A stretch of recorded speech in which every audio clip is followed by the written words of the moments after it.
Alors, Manuel Héroux, je suis infirmier à Aytel, infirmier libéral à Aytel dans le Morbihan.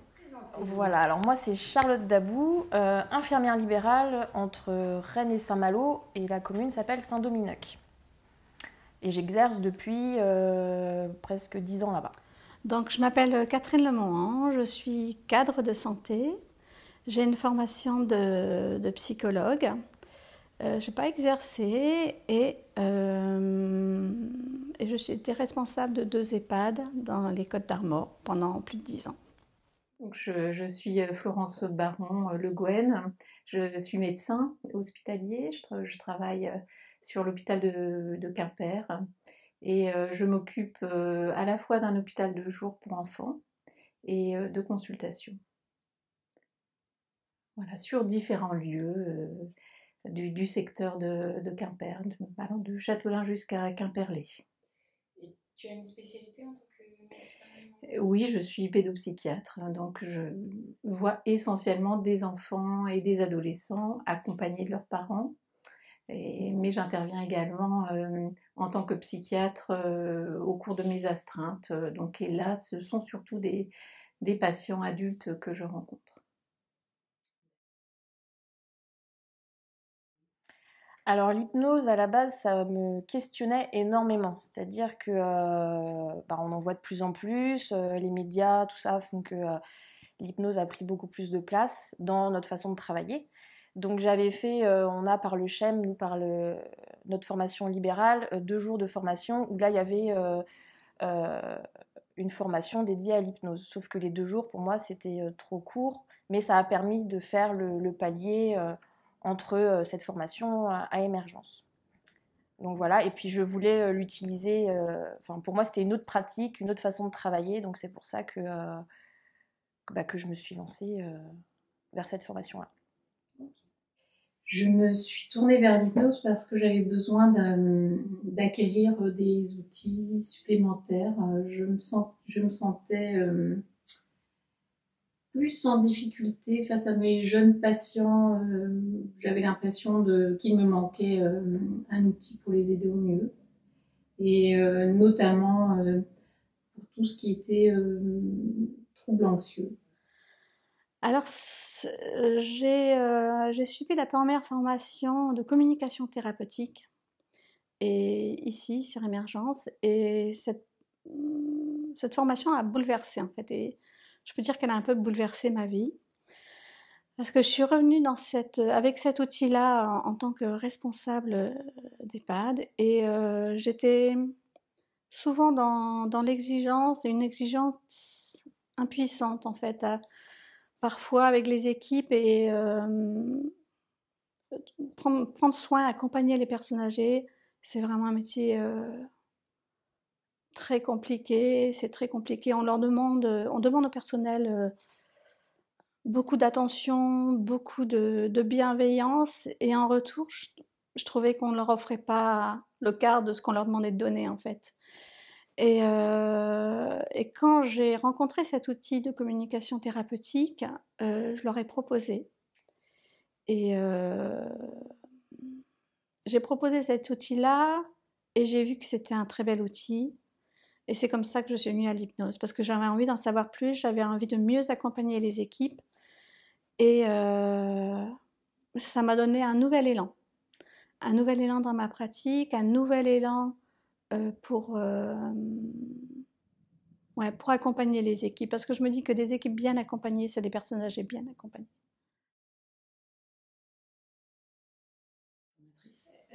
Je savais qu'Émergence était un centre référent bien reconnu au niveau de la formation dispensée, notamment professionnelle de santé. Ça me rassurait aussi de savoir que c'était un centre destiné prioritairement au personnel de santé. Voilà. Et je suis très contente d'être venue à Émergence, parce que non seulement la qualité de la formation me satisfait pleinement, les formateurs sont très très bien, et en plus j'ai trouvé beaucoup de convivialité aussi à Émergence, et je ne m'y attendais peut-être pas, donc ça c'est le plus qui est très agréable. Ouais. À Émergence, en fait, je me suis tourné plutôt vers Émergence. J'ai déjà fait des recherches sur Internet. Le site était bien fait, était attractif. Et, euh, et comment dire, il y avait que des professionnels de santé en fait qui étaient qui étaient en formation ici. Donc je pense, enfin, plutôt que d'avoir des personnes qui viennent d'un petit peu partout, ça me paraissait plus pertinent. Et ensuite, dans un deuxième temps, j'ai appelé l'institut et à l'accueil, je suis tombé, je sais pas sur qui je suis tombé exactement, mais j'ai été hyper bien conseillé en fait dans ce que moi je recherchais en tout cas dans le cadre dans le cadre de ma demande. Ma demande a été vachement bien prise en compte euh, par rapport. Enfin, la personne qui m'a reçu connaissait bien les formations, était vraiment de bons conseils. Donc ça m'a paru aussi un gage de qualité, quoi.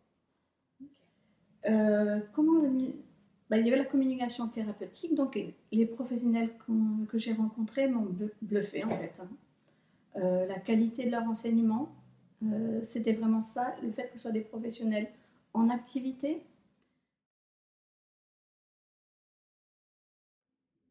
J'ai l'impression que j'utilise quasiment quotidiennement en fait ce que j'ai appris à Émergence. Professionnellement, ça m'a apporté beaucoup de prise de recul en fait sur moi, sur mes soins.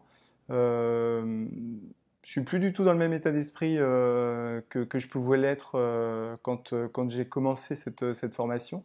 C'est-à-dire que j'avais un sentiment d'épuisement et là j'ai réussi à trouver des ressources en fait pour moi, donc si bien que j'organise mes tournées différemment. Avec mes collègues aussi, ça se passe différemment. J'ai levé le pied un petit peu sur certaines choses voilà, qui pour moi étaient trop pesantes. Je prends du temps pour moi en auto-hypnose aussi entre des soins. Enfin, c'est vrai que j'organise vraiment les choses de façon beaucoup plus sereine, quoi. Alors professionnellement, un meilleur accompagnement des personnes âgées, un meilleur accompagnement des équipes. Et je me dis que tout professionnel de santé devrait avoir cet outil à disposition. Et sur un plan personnel, c'est plus ouais, au niveau de la confiance, plus de la confiance en moi, ça m'a beaucoup apporté, quoi. Et après, personnellement, je pense que ça fait changer les gens. Enfin, moi, du moins, ça m'a fait changer, évoluer, voir les choses de la vie beaucoup plus sereinement. Je suis quelqu'un qui a tendance à être un petit peu stressé, un petit peu angoissé. Donc, bah, forcément, on nous apprend les bases de l'auto-hypnose, tout ça. Donc, ça m'a beaucoup aidé. Et puis d'un point de vue plus personnel, je crois que ça m'a donné plus de confiance en moi. Le fait même de pouvoir venir ici témoigner, je pense que c'est parce que j'ai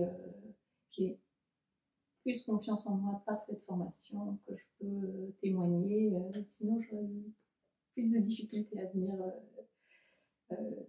voilà, répondre à l'interview.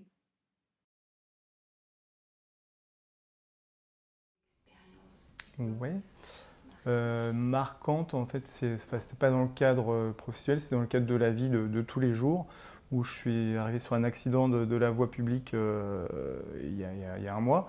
Et chose qui m'aurait pas été possible sans cette formation, j'ai réussi à apaiser la personne qui a été victime de l'accident. Donc à la mettre dans un lieu de sécurité, à vraiment prendre soin d'elle différemment parce qu'il n'y avait pas grand-chose à faire en autres soins. Et puis c'était pas de mon ressort, mais en tout cas, je pense qu'elle a été plus rassurée, quoi.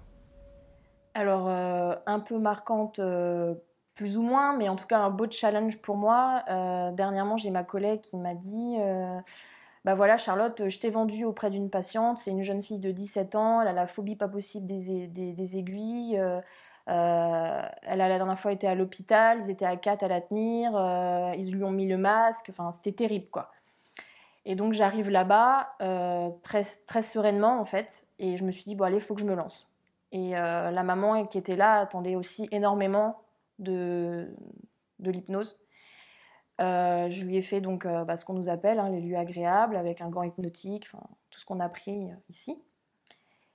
Et ça a fonctionné du tonnerre, quoi. La petite, elle en revenait pas. La maman, elle est sortie, elle s'était éclipsée, mais elle avait tout écouté. Elle est revenue me voir, elle avait les larmes aux yeux. Et elle m'a dit, c'est juste formidable ce que vous avez fait, j'en reviens pas, c'est magique. Voilà. Et je suis ressortie de là, j'étais aussi fière de moi, quoi. Certainement à Saint-Malo. Ça permet de rencontrer aussi d'autres professionnels et puis de continuer à se former. Alors je vais aller à Saint-Malo. Comme j'y étais en 2018 et c'est pour moi c'est les Saint-Malo 2018, c'était vraiment une découverte. Des fois j'avais l'impression d'être dans la cour des miracles.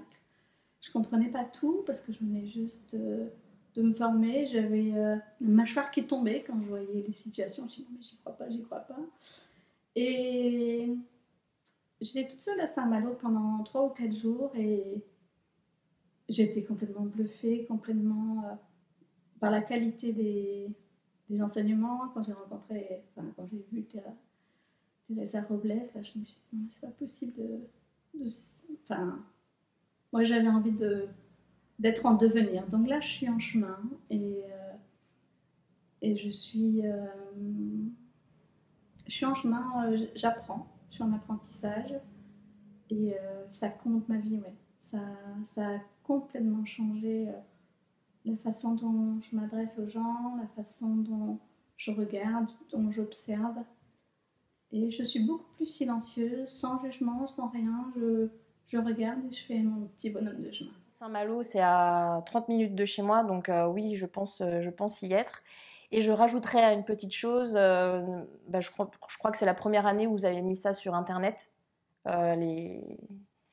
le congrès que vous aviez filmé l'année dernière sur... voilà. La médiathèque, ouais. Et c'est top. Ok. Ouais. Merci beaucoup. Ouais. Ah, mais la médiathèque, c'est génial, hein. Moi, quand j'ai 1h30, mes enfants ils sont pas là, tac, je me branche les écoutes. Enfin, c'est génial, quoi. C'est un projet de cette année, ça. C'est là en 2018 au congrès ? Non, non, moi j'étais pas là, donc j'ai acheté, voilà, et c'est une super idée.